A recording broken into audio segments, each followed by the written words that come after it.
ওই দেখতেছি ছেলে মেয়ে, ছেলের সাথে কথা বলে। তো বাবার কাছে যাই, মুশকিল আসান বাবার কাছে চলেন, যাই দেখি এরকম। বাবা ভালো আছেন? বাবা, আমার বউ দুজনে লাগে পরকীয়া করে, তো সেটা আমি জানতে পারছি। তো আমার বউর জন্য কি করতে পারি? তোকে বলছি মাটি আনতে, মাটি আনছি। হ্যাঁ হ্যাঁ, মাটি আনছি। তোর বউ তোকে পরকিয়া করে। পরকীয়া করে? আপনি জানলেন কেমনে?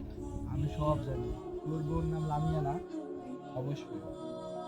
তোর বউ তোকে রাত বিরেতে দেখা দেয় না ঘরে। 5টা সন্তান আছে? তুই সেটা জানিস না। কোন কি? তোর বউ তোকে মনে কর এই সয় সম্পত্তি নিয়ে ভাগ্যে যাওয়ার চিন্তা ভাবনা আছে। কোন কি? আয় হায় রে। যত নষ্ট করা তোর বউ, বউর ভিতরে মানে খাডো মাসে গো গেরা গেরায় বুদ্ধি থাকে। আহা, পরকীয়া করে। তো তুই ওই মাটিটা কোথান থেকে আনছিস? বাবা, মাটিটা তো আপনাকে কোথা থেকে আনছে? আমাকে ডোর মাটি। আয় রে বাবা, বন্ড বাবা। শালা শালা রে দে শালা দে শালা